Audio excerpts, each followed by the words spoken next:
Hello and welcome everybody to the latest edition of the Buy Round Review Show.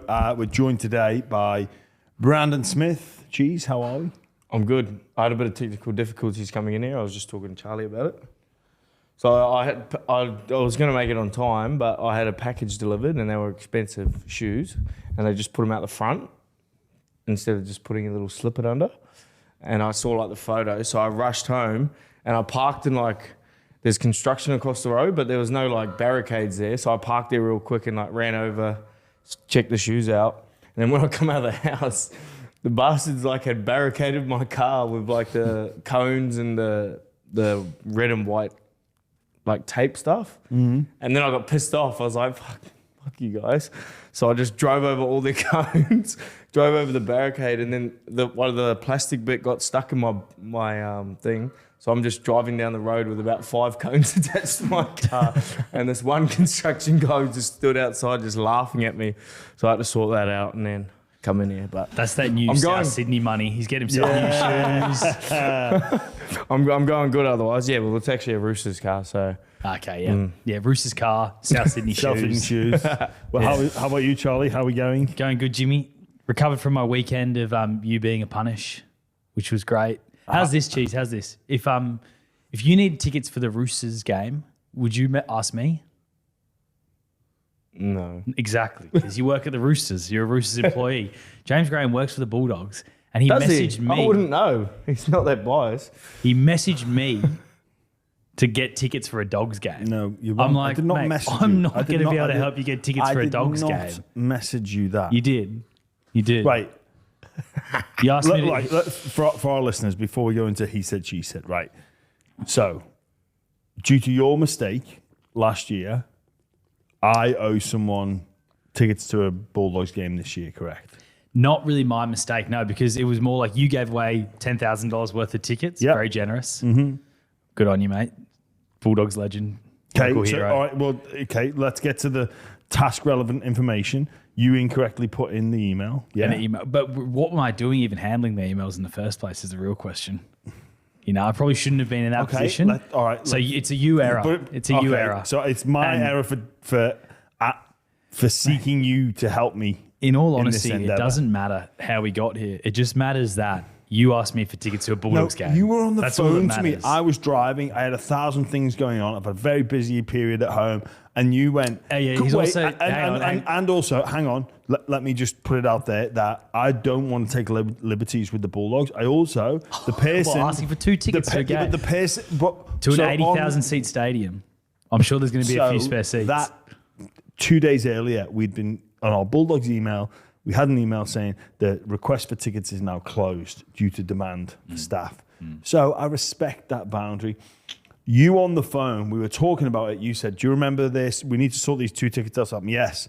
And you said, do you want to sort it out? Or maybe I'll ask Darcy. That's not true. I actually said that sarcastically. I said, can you sort these tickets to Dogs? Or I can ring him, like taking the piss. But it was said as a joke. And then I was like, mate, no, you're right. I should ring the Bulldogs.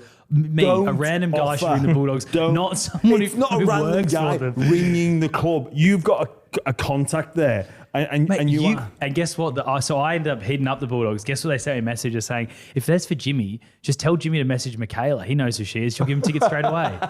And I can send that screenshot and show it to everyone here if we have to. And that did happen, but you offered to help. You know what really really annoys me, really frustrates me when people say, "Oh, I'll help." Let me do that. I didn't say that though. I said that sarcastically. I said, yeah, sure, mate. I said, sure, mate. I'm just driving through the tunnel, and I'm supposed to have the sarcasm detector. Mate, it was fairly obvious. It was like, no, you're right, mate. I should ring the Bulldogs. Anyway, good stuff. Yeah, I'm glad you're over it anyway. I could see you came in. You were desperate to get on the show today. You were going to be pushing the buttons. Siobhan's here pushing the buttons. Siobhan's come in. You're like, not because you just wanted to get that out to try and put something on me, didn't you? I can go now. Yeah. You're dismissed. Yeah. Just if anyone didn't know, Siobhan thinks that Charlie's job is button pusher. Yeah. It is his job title. It is. Yeah. No, it is. One of many.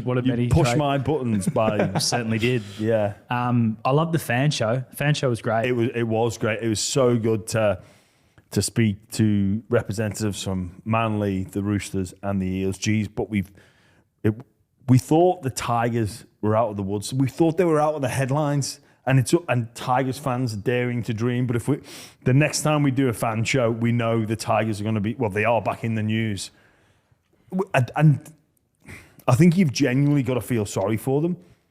The Tigers fans, I did. Like, this season has shown a lot of hope. Can't see them getting the wooden spoon. They'd be starting to feel they could play finals football.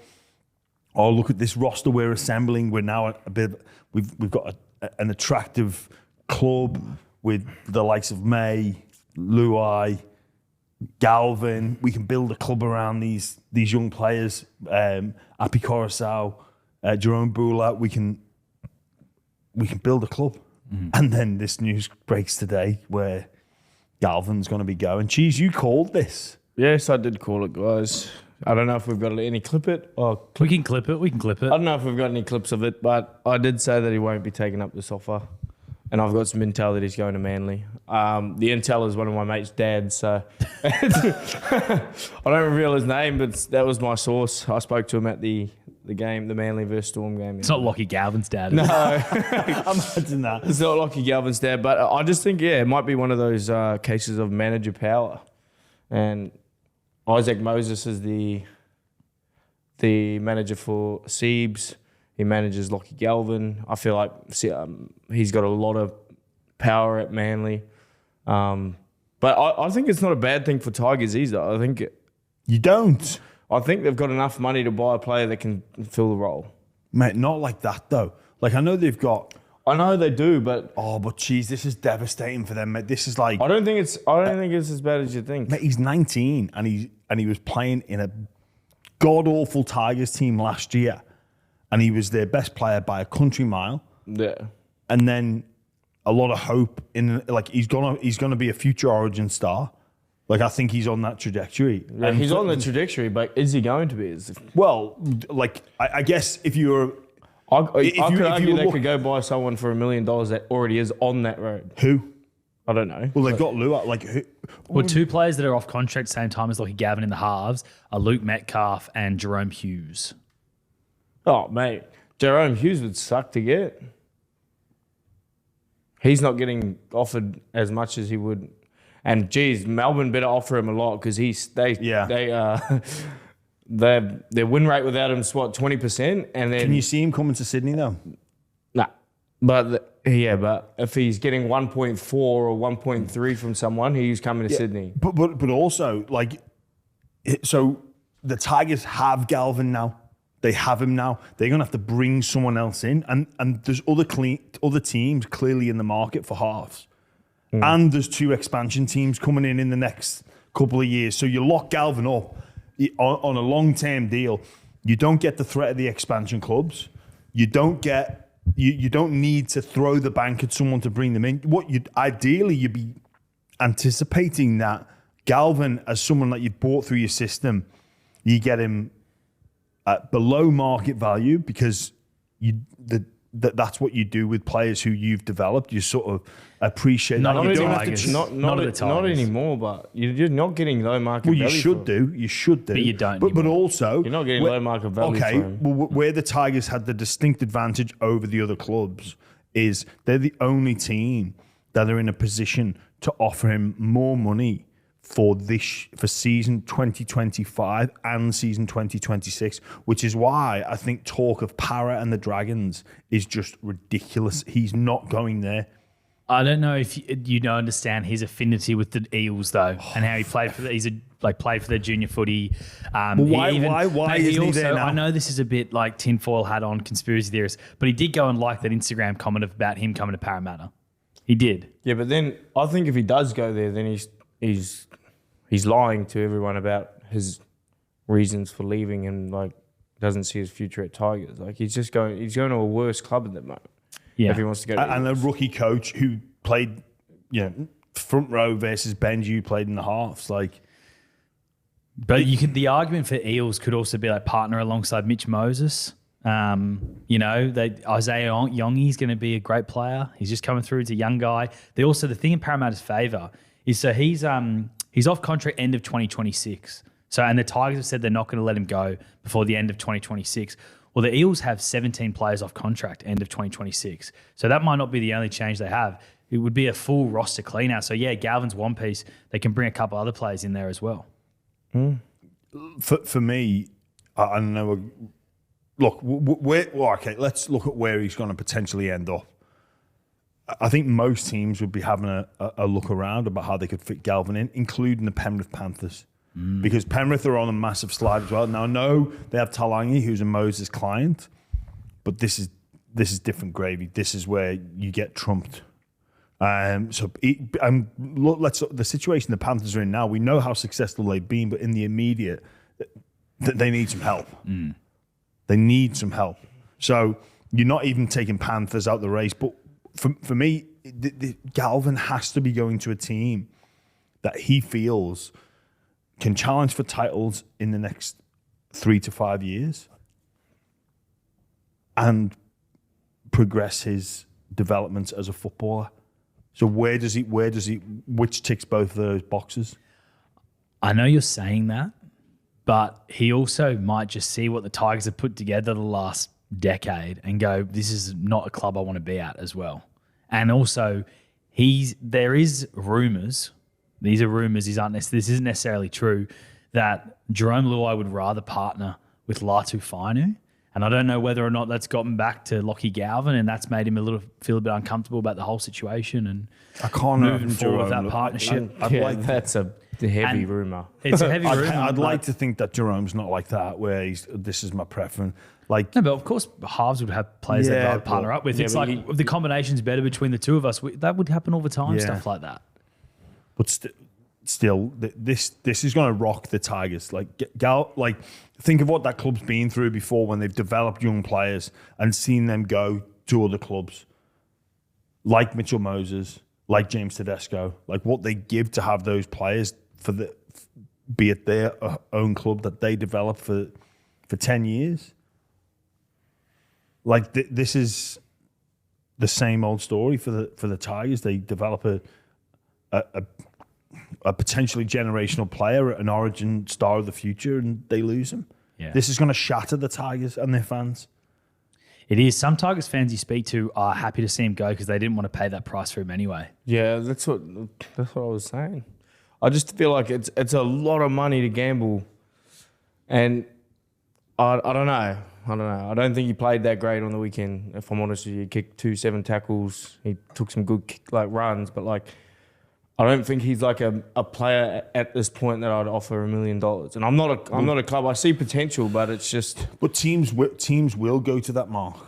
Yeah, but a team may not have to, like the Dogs or like the Roosters, which are in a good position or historically good positions. Also, I don't just the way he's acting. I don't think he wants to be there. Then why would you? It's just, you know what I mean. I feel like he's chasing money. You reckon but if he was chasing money, he'd stay? Well, I don't think so. I think he's going to get more. No, because he could easily get more. I think Isaac Moses has said, mate, the market is absolutely crazy at the moment. Yeah. Your best chance to get the most money is to leave now, and you'll get more money than you will at Tigers. But Tigers are the only team that can offer more money for 25 and 26. Correct. The only team. With Olam's retirement. Yeah, but was that money for the shit? No, but the Tigers can come to him now and say, Lachie, we're going to offer you a 5-year extension, which includes an upgrade for season 2025. Did they do that? I don't know, but they're the only team they had that him for 2025 because we're almost done now. 2025 for a contract. We've only got 5 months to go, 6 months to go. They can still. They're the only club that can pay him more money for this year. Yeah, which the Tigers have at their disposal. Yeah, but we don't know they didn't do that. But this is what I'm saying. If it was about money. If it was purely about money, if that was his sole motivation, him and his management go to them, all right, let's see an increase for season 2025 and season 2026. They're the only club that has that availability. That other clubs can't do it. They can say, mate, see out your contract and we'll bring you in 27 for 1.1, 1.2, whatever, 1, 9, 50. We'll break the bank. We'll make you the highest paid player in the game. but the Tigers are the only team that can offer him more money now, which I think would supersede the contract offers from other clubs for season 27 and beyond.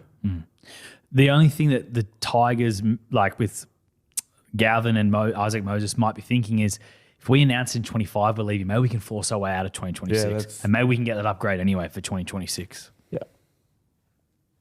And do you know what? Surely they'll let him go for 2026. Why would they hang on to him and just keep him there, taking money on the cap as well, when they can get rid of him, move him on? Like, what would you do now with him? Would you just straight away move Latu Finu into the halves and have Lachie Galvin play reserve grade?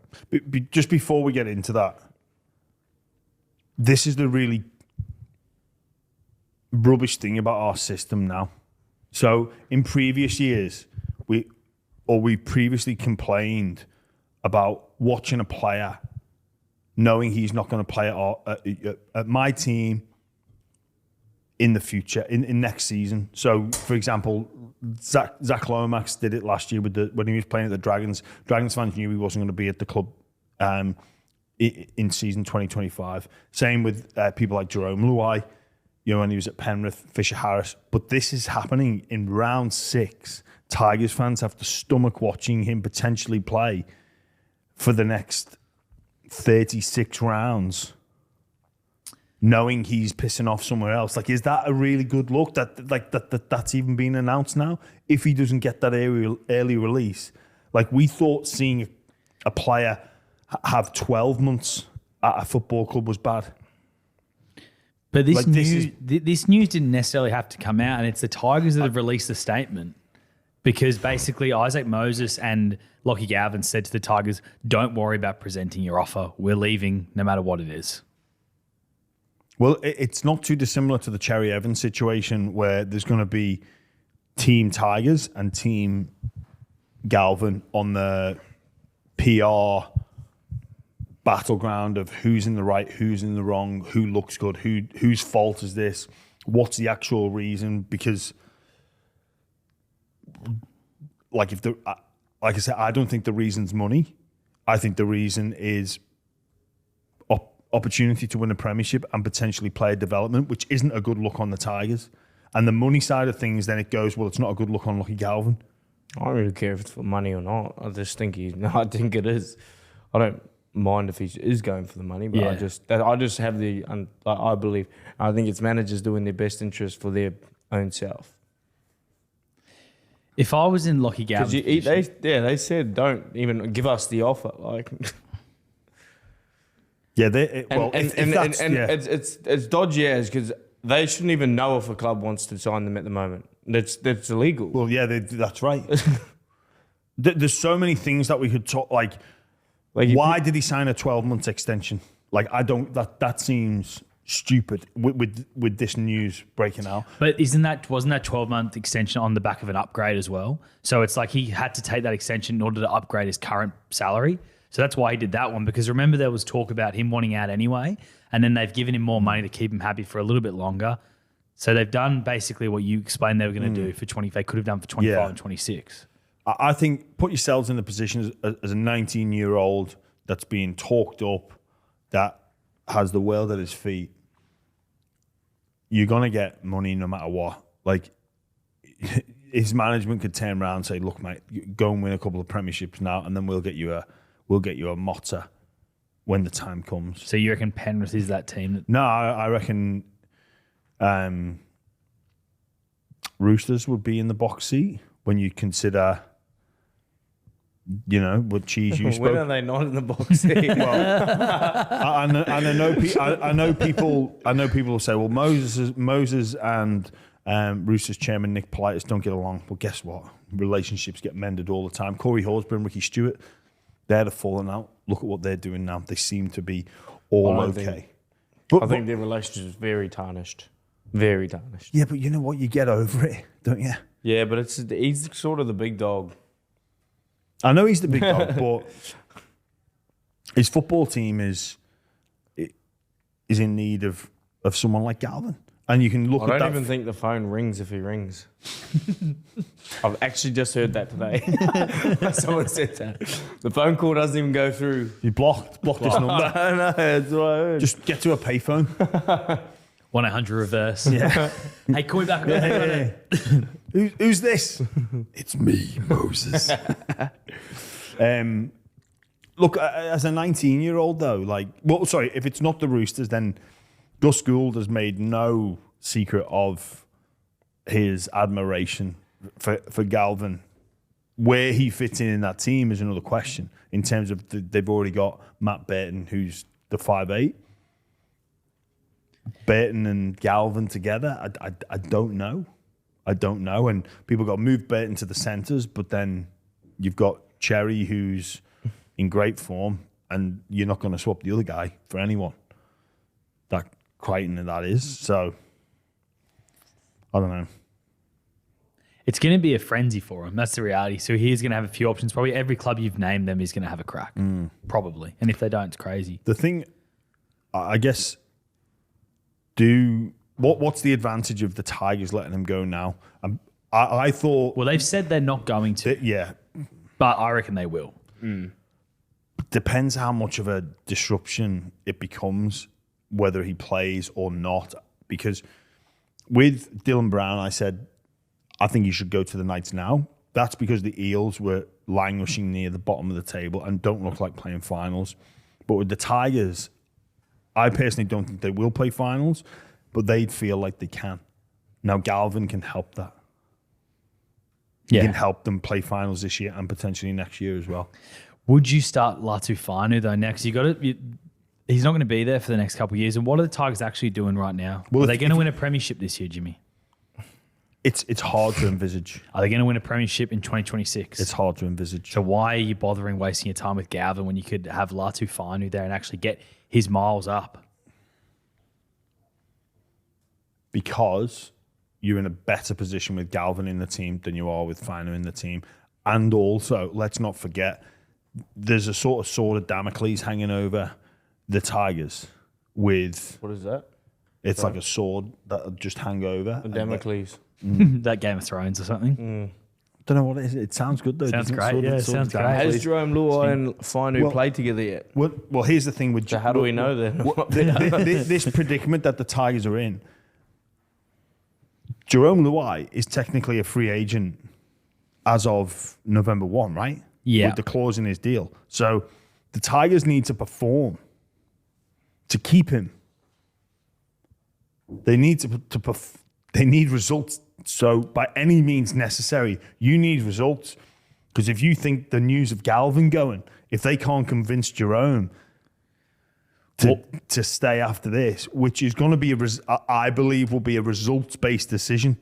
So they've got, this isn't just about Galvin going. The Tigers are in a desperate situation to keep, not just, to keep Jerome happy. What if Luai actually does prefer Latufanu? Well, say if that's what you're going to do, sign your contract. But Latufanu signed if he's got a couple No. Oh, Luai. But why would he? He's got all the power. He's got all the power. Okay, well, if you give him Luai seems to really like Benji. What if the Tigers fall off a cliff and they sack Benji? Luai, of course, going to keep that power. Why would he enact his option now and he doesn't need to? All the power's with him. Because take your time, Luai. Like, who would do that in their right mind? In all honesty. Okay, well, I think that's BS about Jerome saying he'd rather find it's very likely that it is bullshit. But either way, I don't think they're in a predicament where they need to get results. They need to get results to keep Luai. Or Galvin goes, then Luai goes, and the poor old Tigers fans are up shit creek have again a with bloody our paddle. war chest in their bank. Yeah. And then they've got a war chest, but so do two new expansion teams. Well, that's the shit timing of it. Is Lachie Galvin will be signing for 2027 at this stage, which is when the Perth team would come in as well. Okay, so yeah, if it's all about money, you're going franchise.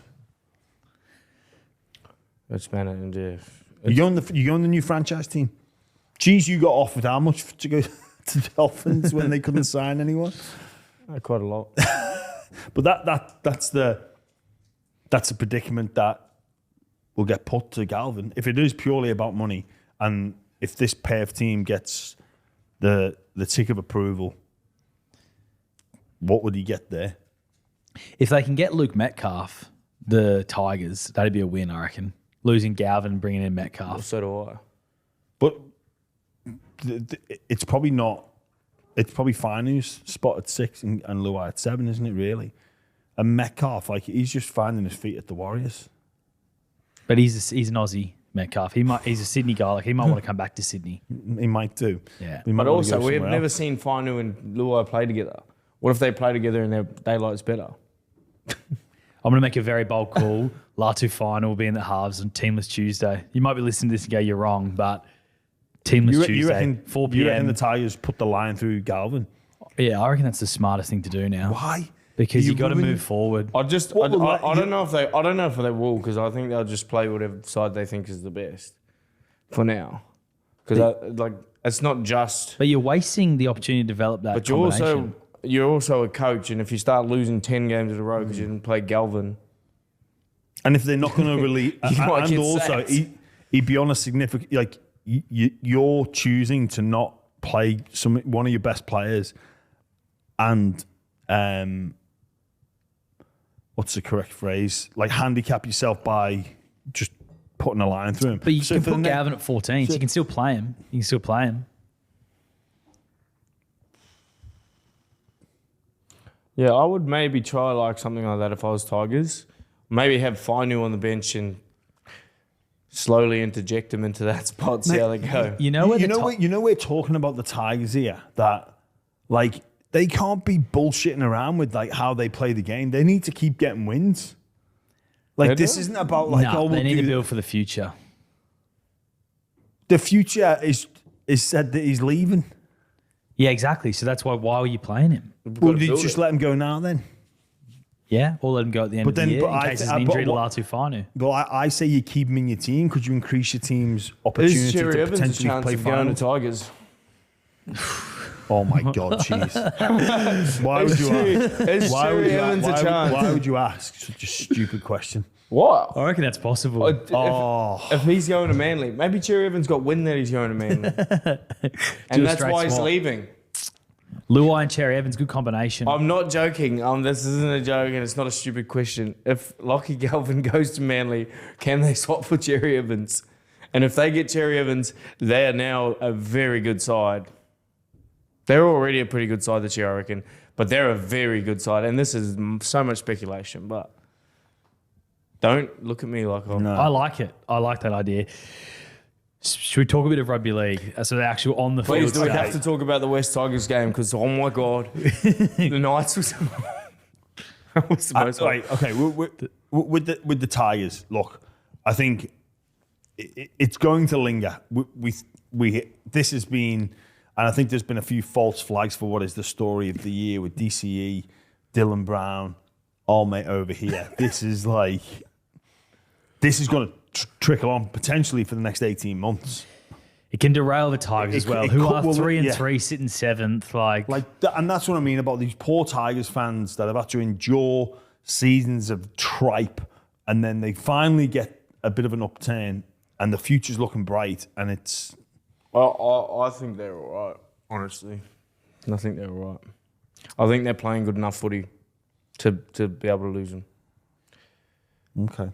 I think their defence is what has been so bad over the couple of years, and they're actually fixing that. Yeah. Here's the thing that they could do on the field. Could you play Lachie Galvin at lock and play Latu Finu and Jerome Luai in the halves? Have you ever played footy before, Charlie? Some of these... Galvin is a decent-sized body, and that's maybe where his future could be as a lock, as a ball-playing lock. There is that, but he'd be wasted at lock. He's too good in the halves to play lock. That's what it is. He's too good in the halves, and he wouldn't want to do it. Yeah. Sorry, I don't want to speak for him. It'd be hard to see how he would see that as an attractive move, especially when people would want to play him 6. Mate, Galvin's just got to accept whatever they're doing, though, at this stage. Does he? He does. Of course he does. He's contracted. Well, he's not accepting what they're doing. That's why he's leaving. Well, he's not accepting their deal. He's got to accept what he's doing while he's there as employed. No, he's not accepting what they're doing as a whole. No. He's not, which is the deal and the trajectory that the club is on. But and what I where mean he is, if they thinks- say you're playing lock, he has to accept that. Yeah. I honestly, I could be wrong. I reckon they have to start playing Latu Fino at 5'8". Look, yeah. Oh, God. I think they're a better team with Galvin at 5'8". Yeah, okay. And I think they would have realistic ambition. And they're not the first team to be in the predicament of, let's say, forget about next year, to have a player on their roster that's maybe not involved in the year after, so to try and get the best out of him. When you're a legitimate playoff chance for the first time in ages, let's not forget here, this is the first time in years that the Tigers have genuine possibility of playing finals. So if that's the truth, think about Benji Marshall and the pressure he'd be under as a coach. And if he can tick that box of even just making the eighth, like that would be huge. So why would you not use every possible resource at your disposal to play, to make the eighth? Yeah. By whatever means necessary. It's great to have principles and all this.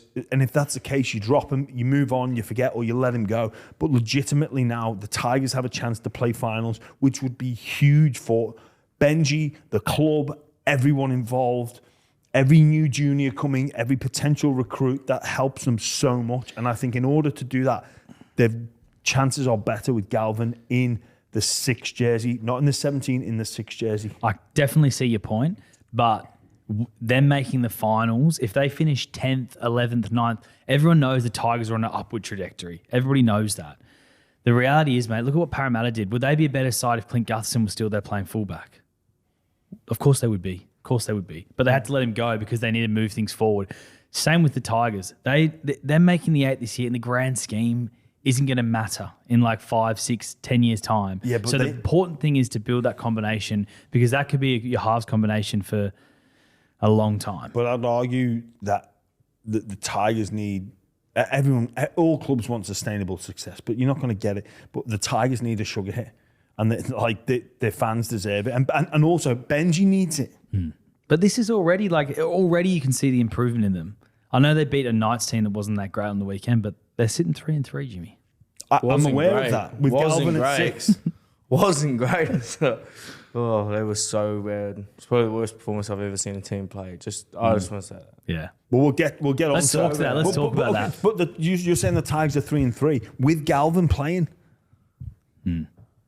But I don't know if the drop off to Latu Fino is as big as you're making it out. Yeah, that's why I agree with Charlie. I don't think the drop off, I don't think Fino is like a daylights behind Lachie Galvin. Fair enough. And I think he can do a job. And the Tigers win without Luo? Well, they've also got an origin period. They didn't win when Luo was gone. No, they lost to the Broncos. He was suspended for that game, wasn't he? They've got an origin period to get through as well, which you imagine Jerome would be a contributor towards, significant contributor. Yeah. Sad news for Tigers fans. But as I said, coming off a win against the Knights Cheese. It was so poor. Oh, my God. That second half, I think they dropped the ball. I may be wrong. I think 4, but I think it was 3 times on first tackle. Yeah. 20-minute restarts as well. 3 times. There was 2 20-minute restarts. It was just so fucking frustrating to watch as a player. It was. As a player, the game was just a horrible game to watch. It was a horrible game to watch. Tigers had so much ball, didn't score too much. Then when Knights got the ball, they just dropped it. It was putrid. That's all I've got. My rant over. They're averaging 9 points per game, the Knights, Jimmy. Look, in defence of the Knights, they have been a team that over the past couple of seasons have come good late and left their run late, which has always been the knock on. It's a credit to them, but it's like, guys, if you sorted your issues out at the start of the season, you wouldn't be fighting to make the 8, you'd be fighting to make the 4. So... Yeah, but some of those late runs were when Kalen Ponga wasn't there and then he came back. Well, yeah, and he's there. Yeah. They just can't... They can't hold the ball and then they can't unlock him, which you think... Yeah. How many times do you hear, players that have fortune of playing with that type of player, and they say, I've got the easiest job in the world. I've just got to square up and get the ball to KP. It's brilliant. But we can't get to the second fucking play the ball, though. Oh, man. Yeah, it's so annoying because the amount of opportunity that the Tigers, that Newcastle got was like zilch. Yeah. Like, the games were played in like one half. Yeah. Well, you sort out your attitude with the ball, your fundamental errors, but then even that, they can't get anything going with Bradman Best. Well, they had the one time they sort of got him the ball.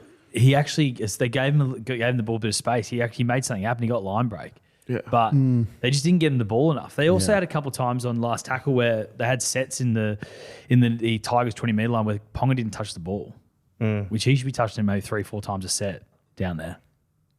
Especially if you're only going to be down there once or twice. Yeah. Some big issues there with their attack. Adam O'Brien's a funny one as well. He's obviously, if you look at their record, they've made finals while he's been there, but then none of the players seem to get better. Well, they've obviously gone and got Dylan Brown, so I think there's a bit of runway there due to the fact that they have played a couple of finals, and for them to go all in on Brown, I think you've got to give O'Brien, he's going to get time. But I think, and this is sometimes the danger as well. You know who's got a great relationship with Dylan Brown? Who? Brad Arthur. This is sometimes the effect of signing a marquee player for the next year. Players within there now start to think, well, it's clear the club are already thinking about next year and not that focused on this year. And they had injuries as well. Obviously, Cogger was out, so you had Crosland playing the halves, and, it's a tough one, but they look miles off. They do. Team on the opposite end of the table, the Storm, your old team, Cheese, they look like the best team in the comp by a mile. It's hard to, and they're not even playing anywhere near their best. They don't need to play anywhere near their best. I wouldn't say the best. I reckon Bulldogs look the best. Better than the Storm? Yeah. I think, what I watch, I know defence wins games and their defence is unbelievable, Bulldogs. And I don't think when Storm play a team that's going to defend really well against them, and the Storm aren't defending very well for their standard. Yeah, you're right there. I think they picked apart the Warriors in the first half, but then when shit went out the door, they lost the second half. They lost the second half 16-4. And I think, I just think teams that are going to defend really well against them, they played really poor against Penrith. I think they're one of the best teams, but Bulldogs are the best team in the comp right now. And that I'm not going to lie. Well, I think the way Melbourne attack, it grabs your attention with their width of pass, the speed that they move the ball to space. Like, it never goes to the wrong person. And it's almost like they're toying with the opposition. And you're right, they've done that. They've faded out in a couple of games, basically because the games have been done. I think, and obviously that's an attitude thing. And Storm may get a shock, and they did. Well, they got a shock when they played against the Dragons, and the conditions weren't great. Dragons stayed in the fight for a little bit longer. A few things went away that went against the Storm. That on a dry day or usual day goes in their favour. I've just been a part of a team. I was part of Storm in 2021, and we scored the world's most 40-point games in a season, where he nearly broke the record for most points scored in a season for a club. And when everything's going well, it's so easy to play well. It's easy to throw the ball around and score tries for fun. But then when it's harder to cope, when you go through 8 games of just flogging everyone, when you finally come up against something and everything's going wrong, it's really hard to bring yourself back into the game, and because you're just not used to it. Whereas, and then they're leaking points late, which it's not a great sign. If they can turn their defense around and stop leaking those little ones at the end, and it might not seem like much because the game's over, but those sort of things, I feel like they stack up, and you feel like getting scored against is not a great look. But the Dogs, have been stopping people from scoring against them. And that's what the whole game's about. It's not about winning 40 to 18, 40 to 20. The game's about winning 6-0 if you can, 12-0. Like, those games are worth more than a game that's you win 6-0 is more important than a game you win 80-0. Oh, not 80-0, 80 to 20. Like, I think defense is the king in this game, and the Storm definitely have the best opportunity to be the best team in the comp. I just don't think they are at the moment. It's interesting take. They obviously don't listen to this podcast either because they were standing far back on the kickoffs again. A team are going to exploit that, Melbourne, one day or the other. Warriors, they looked a bit shell-shocked, and obviously losing Fisher Harris in the opening minutes didn't exactly help. Jackson Ford sin-binning, they were really punished for that. And I think, you know what you're right, you say about the Storm and their attack, even more so against 12 players. I think they scored 3, maybe even 4 tries against Warriors when they were down to 12. But it's a big blow for the Warriors if Fisher Harris is out. Sounds serious. Yeah. By the time you're recording it, the scans might have come out confirmed, but it sounds like a rotator cuff, torn rotator cuff. I think James Fisher Harris's torn pec. Torn pec, sorry. Yeah. Which is 2 to 3 months. Yeah. He'll be out. In the front row, probably 3. Yeah. That's huge. Yeah, it is. Speaking of the Warriors, it looks like they are a small chance of getting Joey Manu as well. Your boy Cheese, Joey Manu. I haven't really spoken to him about it. Yeah, I mean, I think on this, it's... I know what it's like to only be a phone call away from your world being tipped upside down for things happening overseas that are out of your control, and thoughts are with him. And I think that will come first on like where he ends up. If he needs to be in Auckland or he needs to be in Sydney, he won't be short of suitors, whether it's going over to Auckland and it's with the Warriors or one of the Super Rugby franchises there. I think it's the Auckland Blues. Or if he comes to Sydney for Union or for League, he'll be sweet. But it's about being where he's needed. Like it's the shitty thing about living so far away from home. You can get that phone call and it's like, oh God, it's not ideal. Yeah, it could make sense him going to the Warriors if he does end up going to New Zealand, because it looks like Shans is going to leave the Warriors at the end of the season, go to Catalans. However, the Warriors have upped their offer today to try and keep CNK in New Zealand. Yeah, I guess that sort of points to the fact that they're not in for Manu then, doesn't it? I thought so as well. Yeah. It seems strange that that's become public knowledge. It sort of says, well, yeah, when Joey, we can't see Joey being in Auckland. Or they see him as a centre. Chance. Joey. Yeah. I think Joey's got enough. Well, if Joey Manu goes to the Warriors and plays in the centres, Webster's off his head. Well, he was in Vegas, as I told you. Why is that? Why? Because why would you not get Joey Manu on the ball more? Why would you waste him in the centres? I don't know. I just think he's a good centre. Yeah, I'm not saying he's not a good centre. Why wouldn't you have Roger in fucking fullback? Well, I'm with you on that. Roger should be fullback now, but then Joey Manu comes. He's he's your Kiwi fullback. Nah, Shans is the Kiwi fullback. Not when Joey Manu was playing. Yeah. He wasn't he? For the Pacific Championships? No. Joey Manu was there. But he'd already left at that point, had he? Chance played fullback for you guys. Yeah, just gone because Joey had left. But before that, Manu was fullback. He was definitely Joey Manu's fullback for the Kiwis. All right. Another one of your mates in the headlines, Cheese, Spencer Leniu against Johnathan Thurston. Those who are close to me, they find the headlines. You're next, Jimmy. Oh God. Yeah, I sort of spoke about it on Triple M. What are your thoughts about it, Jimmy?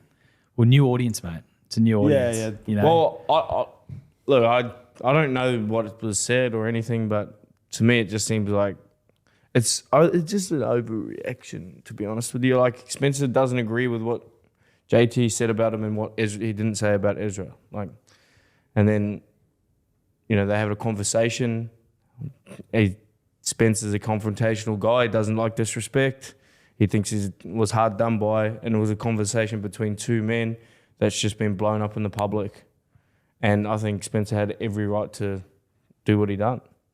It's just like, it's for some reason it's just different because it's who he's talking to, and like we're kind of brought up to think that you've got to respect people like that. But as long as, you know what I mean. But for someone like Spencer, respect is earned, not given.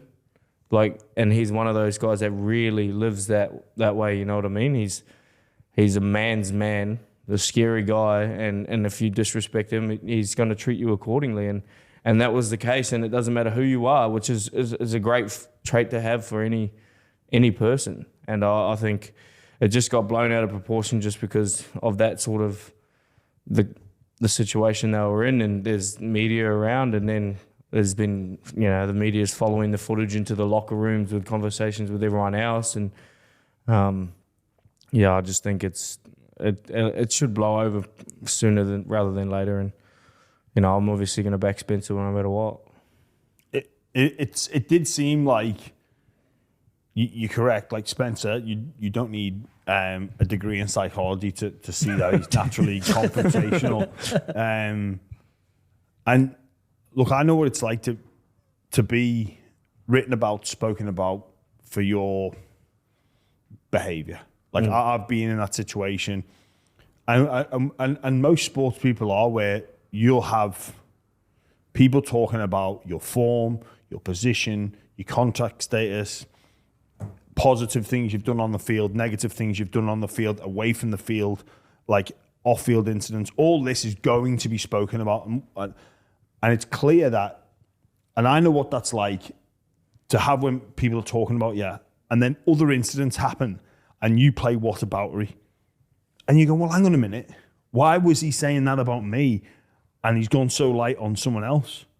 Like what I've done, and you're going, well, what I've done, it's not as bad as that, or where does it compare? And I get that, and I know what it's like to stew on things, and then, to be honest, I reckon JT had forgotten about it because he looked shocked. But obviously in our position, when we say things, we are affecting people's lives. If we pull apart like someone's future, we've spoken about Dylan Brown, we've spoken about Cherry Evans, we've spoken about Lachie Galvin, Pete spoke about Cheese. But mate, to be honest, I'd forget what I've said. And also, if someone had a go at you for saying something, you probably wouldn't care as well. It depends. Like it doesn't. That's a part of being in the media. There's one guy that pissed you off that you still Peter Fitzsimons. Yeah. See, now if you saw Peter Simons in that situation, how would you feel about it? I've seen Peter Fitzsimons. And what did you do? He tried to make it about himself. I was sweet. I was like, I shook his hand, and we were on a panel. And then he tries to make it about me and him. And I was like, mate, you are a complete and utter cretin. but I mean, if you didn't see him on the panel, though. If I just saw him walking in the street. Yeah. He tried to talk to you like he was your friend. I'd be on guard. I'd be like, what is this guy trying to do? But I'm not as confrontational as what I once was. But back then, like, I can remember... I wrote this, I was writing a letter, an open letter, and Cam McInnes he's like, mate, you need to like calm down and drop this, because I can tell you, like, you're consumed with your thoughts here. Like, it's consuming you, and it's not good. But I'm like, I felt like I had to get back at him. Fuck off, like, I had to get back at him. And I was not going to sleep easy. And it was affecting everything. Like, and I just felt like I wanted to tee off on him. Yeah.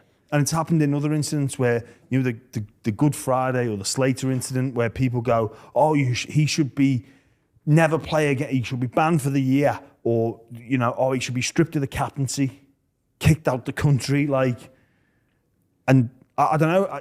To be honest, probably when I was going through that, I'd read it, but I wouldn't look at necessarily who was saying it, because I reckon I would have acted differently. And obviously, what happened to Spencer, it stayed with him for a long time, and I get that.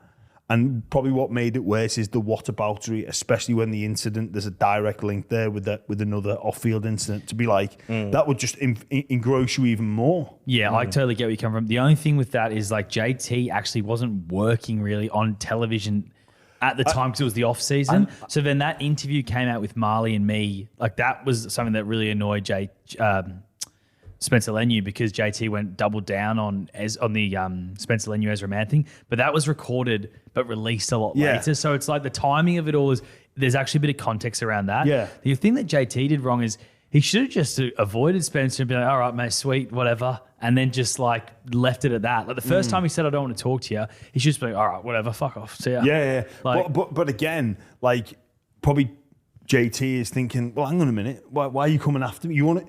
And I think it's both men wanting to defend themselves and defend their point of view. And look, a lot of people are put off by confrontation. They are. Like, and there's a few that and there's a few that want to hash it out and be like, no, and fair play to JT for standing up and saying, you know, not going whatever. I'll just crack on. Like, hang on, what are you talking about? Like, let's don't need to throw down, but let's hash it out. Yeah. And I get that. I get JT going back and being confrontational. I certainly get Spencer going and being confrontational, saying, don't you try and speak to me after what you said. Like, but in defense of JT, I reckon he probably forgot. Because in this position you say stuff. For sure. And he probably thought it was a while ago. You move on really quickly, but for Spencer it wasn't like that. And yeah. Like some people are born a little bit crazy. He's one of them. Yeah. but it's honestly, it's good for the game. I reckon guys like Spencer and doing things like that just creates drama. And now that rivalry between the Broncos is so established, he refuses to shake Billy Walters' hand. He sent Katoni Staggs a clown emoji to Katoni Staggs and a clown emoji to Xavier Willison. Did he? Yeah, on Instagram, like DM them. Was it clown or was it pussy? It might have been a cat. Sorry, and then there's a cat. And then he also screenshotted an article Peter Bedell did and called Peter Bedell a donkey. Like, it just adds to it. It's great. It's entertainment. It's brilliant. Peter Bedell. Peter Bedonky. That's what he said. Is that what he called him? Yeah, he said Peter Bedonky and then just told everyone what he actually said to them. Do you reckon there's a chance you could try and get Spencer in here for a chat with Jimmy? Yeah, I didn't ask him today, actually. Yeah, I reckon you're scared to ask him. Yeah, well, obviously I would be. I'm not those confrontational guys. Yeah. Look, maybe he watches this. To be honest, I think in like the grand scheme of things, it is a bit of a fart in a tornado. Like two blokes just having a bit of a ding dong. It's like a verbal douse and like. But the NRL went Big Brother on it and like they followed JT talking to Trent Robinson and then you know what I mean? You know what I actually really don't like about this? And what? Is people filming it. Yeah, well that's what I mean. Like they got all the footage of like. And then they've got what they're saying and trying to like read their lips and like why would you pull your phone out? It's theatre. It's not theatre. It's just people being like, theater. I want to be the one to capture this moment. If I see Spencer Leniu and JT having an argument, I want to enjoy that. I don't watch it on my phone. If I've got front row seats, I don't care. I'm not sharing it with the world. I'm enjoying my prime position. So your job is to give hot takes on rugby league. A TV journalist's job is to capture great vision. And the vision of Johnathan Thurston shouting at Trent Robinson and passionately talking to these people in the hallway, that is good theatre, good vision. I felt like a journal on the show the other day, actually, because I showed the boys like all the info I had, with the screenshots and like, like that he put up and stuff. And then Michael Shamus came in like 20 minutes after I left, but like he walked past me, he's like, have you seen these? And I was like, yeah, I already showed it. So I was like, I'm a filthy journo. So Spencer sent them not in the public domain? Yeah, the public domain, my boy. Oh, really? So everyone can see? Like the whole world can see. Do you know what? Like, I admire Spencer for like putting it out there. But so Peter Bedell wrote something and it was like he had like quotes saying what he thought was being said, but then Spencer like wrote Peter Bedonky, this is what I said. JT, and he said, I don't like fake people. I don't like that he come up to me and ask me questions like we were friends. Like, if you hate me, you hate me. That don't pretend like you don't, like you like me when you're around me. But you know what? Like I say in defence of JT, I bet he forgot. Could you say things in this position that you genuinely do forget? And Did he though? I don't think he did. I think you remember a hatred when it comes to something like that. Yeah, maybe that situation is a very tough. It's a very you know what I mean. It's a very hard situation to talk about. Yeah, because you don't want to say the wrong thing, but it's something that a lot of Indigenous people will hold dear to them. Yeah, maybe he did say the wrong thing as well, Spencer. Yeah. Like he did, and he knows that. He's done. He knows that. In your sense, that what you're saying there, Cheese, is like he was being fake. To be fair, Cheese, it probably took away from what was an impressive performance and victory for the Roosters. Yes, and I've come to this great epiphany that we are actually in a really good spot. We're actually not as bad as people think we are, and it's good we're an underdog at the moment. We had a look at our seasonal stats today, and it was very, very good for us. Like we're down on penalties. Like we're very bad with getting penalised. Our defence is not too bad considering our position we're in. Like I think we've conceded the third least amount of tries in the middle of the field. Like we're down on one side. I can't say. But I think it gave the boys a lot of confidence to get that win. And if you ever look at the games, we lost a game against Warriors that we should have won, a game against Bunnies that we should have won.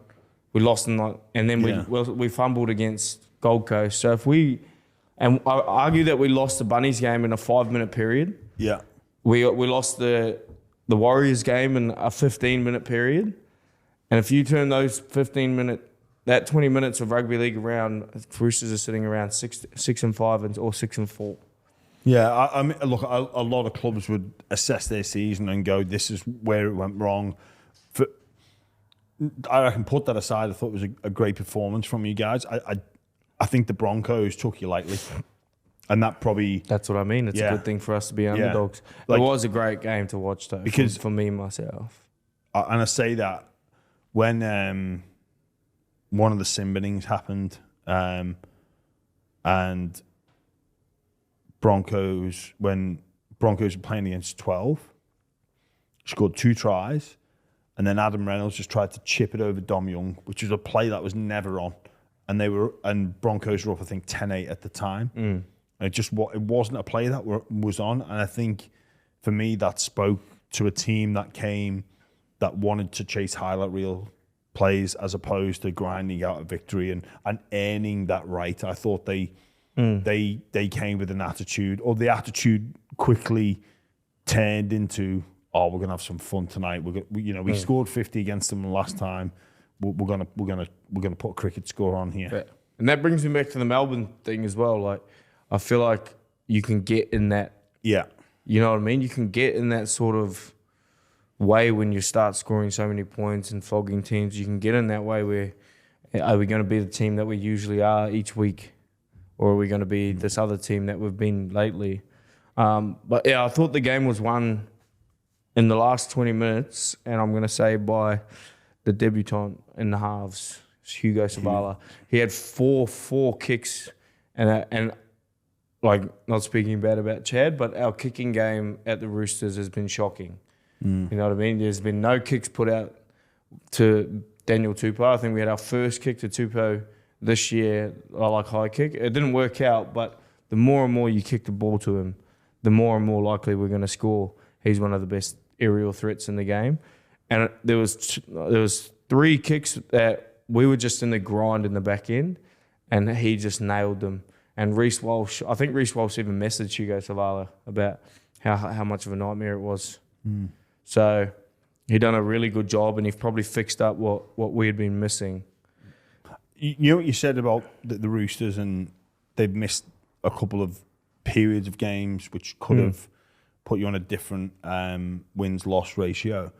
Do you reckon that's with youth, and that comes with youth, where there's a lot of young players within the team, a lot of new players in the team that it's difficult not even just remain focused week to week, but in games that you can sort of drift in and out of games, and the long-term run is getting those young players to remain focused and in the moment. Oh yeah, it's a tough question but I feel like the young players have been around enough for it not to make a difference. We had a look at like tries we conceded, a lot of tries that we conceded that kind of were bad for our game, and there were a lot of simple, like individual mistakes. Like someone took a dummy, and that's probably something that And it was 2 young people. They took dummies and got tries. Like that is probably a youth thing, and it will come. But I didn't even know Blake Steep was 19. Like we're talking about Lachie Galvin being a young superstar. Like this kid, I reckon he's got so much potential to be a front rower, and he's someone that, I would want to sign in my team. He works hard, he tackles hard, he runs great, he's got good footwork, can pass the ball.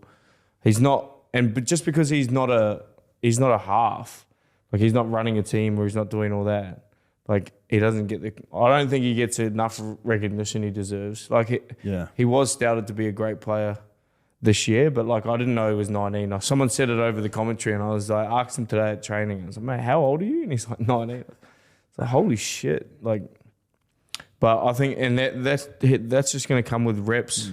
But I genuinely have so much confidence in our team after like the video today and the season recap.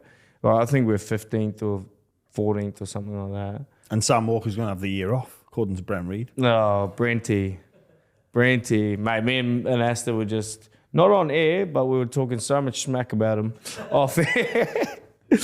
I just don't. I don't think Reedy was correct in his opinion. I got a lot of time for Reedy, and like with that, it's impossible for someone to tell Sam Walker, hey mate, we're not going to play you this year. You're going to do preseason for the whole year. Or him to just say, I don't fancy it this year.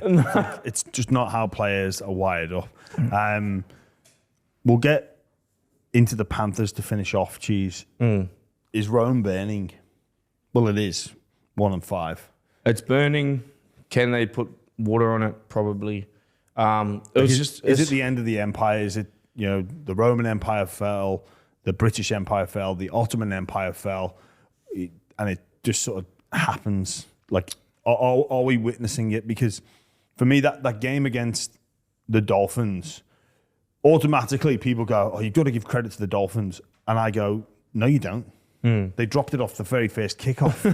The hammer didn't want a bar of those kicks. Like Jack Bostock, if I was Christian Wolf, that ball was going dead. I know it was. It was going so far. If I was Christian Wolf, I'd be checking Jack Bostock's bank statements and seeing where the money goes. Follow the money, because that Moses Leota try. Yeah, like follow the money. No, but it was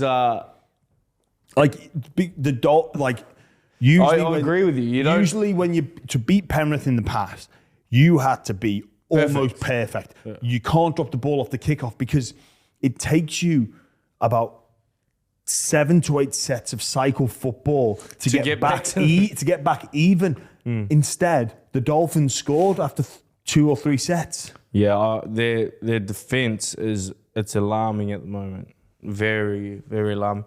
And whether it's the players they're missing. Jerome Luai was a massive loss, and it speaks credits to how important Jerome Luai was to that club. But was he important to their defence? Well, look at the defence of the Tigers now. You're right, me. Because I think they're second best defensive side in the comp. The only thing that says the Empire isn't burning and isn't going to fall is the fact, for me, in the first weekend of October last year, they put in one of the best defensive displays I've ever seen and witnessed live in keeping that Melbourne Storm side to 6. Now, in that game, or since that game, the only players not available to them are Taruva, Luai, and Fisher Harris. So how can those three players out? They've obviously brought in Papali'i, Talangi, developed a couple of other players. How can they be so poor? Like, is it going to switch? Do you want me to give you a theory? Go on. Cameron Ciraldo is a genius. Yeah. Those players knew the structures and they knew everything Ciraldo taught them, those players, because they've been in the club for so long. These new players coming in don't actually have Cameron Ciraldo teaching them. Was he the defensive coach of Penrith? Yeah, he was. That's my theory. It's a theory, but I think Cameron Ciraldo deserves a little bit more credit than he's getting. Or not, he's getting, but have a look at this Bulldog side. Yeah. I already spoke about them enough, but the Bulldog side is the best defensive side in the comp. Cameron Ciraldo's there. The new players coming in, they don't get the same teachings that Cameron Ciraldo's got. Is it, well, what is it then? Is it just the ability to articulate that? Like, you know, we all have defensive theories. But maybe the game's changing and Ciraldo is evolved with it. Yeah. Do you know what I mean? I do. And Penrith, their attack is still sort of the same. Game's still evolving, but I'm not going to say they're out of it yet because they're a champion side, but it's not looking good. Well, I did a bit of work. Geez, I'm not going to write them off until they're mathematically an impossibility. But they've got 18 games left. They never win 13 or something. Well, to guarantee a spot, even just in finals, they need 13 wins total. So they need 12 more wins in 18 games. Plus, we haven't played Origin. To make the top four, traditionally, well, in the past 4 seasons that they've won champions, you need 16 wins. See, I and saw in order this. to do that, they need 15 wins from their 18 remaining games to get in the top 4. I saw something like this, but is it the same this season? This season is disgusting. Yeah. On what's going on. Like, I'm I aware don't think of that. I've picked more than 3 winners this year. But just pure mathematics, you need to get a minimum of 12 wins then. And it would be a minimum of 50. It would just the way things would fall. It's hard to envisage. I mean, it's a possibility that everyone just beats or gets the same number of wins, but realistically, that's not going to happen. I think, but based off previous history, 16 wins to get in the top 4. Yeah. So they need another 15 from 18. Yeah, I don't. But they are top four. I don't think they're a chance. I'm sorry. But finals, So if they can win 12 from their last 18, they make finals, bottom half of the 8, and they could win it. Oh, yeah. If they the way they're going, they're not winning. Yeah. There's zero chance. If the way they're going. Yeah. They're conceding like 32 points a game. And I think when they won the comp, they were conceding about 12. History, you can take a lot of lessons from history, and like Penrith should never have done what they've done. But can a team change? Like, it's funny actually. I was watching the Broncos, the Dolphins defend. They were defending a similar style to the Bulldogs in terms of reacting, not going out on a single mission to make decisions. That's the best defensive display the Dolphins have put out all year, and I noticed a significant difference in how the Dolphins were defending. So that says there's evidence there that it can change, but I just don't understand why they're taking so long to do it. I don't know. They missed all on that game, I thought. Just as carries coming out of the yardage. But mate, the defensive reads, they're just doing simple block plays and going through. Like I say, that drop off the kickoff. How punishing would it be in season 2021, 2, 3, or 4 to drop the ball off the kickoff against Penrith? You basically walk off the field and say, I'll give you the 2 points now. If you did that, the Penrith of old, you've lost. Yeah, you lose. Because you literally lose because they're scoring that set, or you're not getting out of your half for 40 minutes. Yeah. You're trapped. You're trapped in that. You're trapped in the Penrith washing machine. That's what it's like. And instead, in 3 minutes, the Hammer was scoring a try. Well, it's interesting. I hope they do get back to their best. But a lot of Penrith players going down. Edwards, Cleary, like not down skill, but like injured. Yeah. You know what I mean? I do. Fisher Harris. He's the best defensive prop in the competition, I think. Yeah, he is the best defensive. And then they lost the best defensive centre, and it looks like they lost the best defensive six. But you know what, though? Cheese, I always thought when Penrith, when it does end, it would be a gradual decline, and we'd see Penrith go from a top 2 team to maybe a top 4 team, top 6, top 8. But they like, you know, a gradual, like, we sort of see it like slowly start to pull away from where they were at. But it's just been like, it fell off a cliff stuff, which I guess is like most sporting teams that have been up for so long. I could be wrong and it's hard to compare, but do they just fall off a cliff? Or do they just gradually... You lose they lost 2 of their absolute... Yeah. They you know what I mean? They had 5 champions there at the game at their team. 5 Fisher Harris, Jerome Luai, and the 3 they got now, Dylan Edwards, Nathan Cleary, Isaiah Yeo. They lost 2 of them. You know what I mean? It's like you take out Munster and you take out Munster and at the time Jesse Bromwich from a Melbourne side like that. Yeah, true. Yeah, I think you'd be foolish to put a line through them, but they're close to just being out of realistic contention unless they can turn it around soon. I don't think they're in contention anymore, if I'm honest with you, with the way they're playing. For the 8th or for... No, for the comp to win it. For the comp. But I think if they can bounce back... With the champion team players that they have in their team, they can do it. But 100%. Yeah. All right, Cheese. Been great to chat with you. As always, have a word with Spencer, will you, and see if we can get him on. Yeah. That was that was the order? Disingenuous. Is that an order or a question? Both. All right. Thanks for listening, everyone. We'll catch you in the week.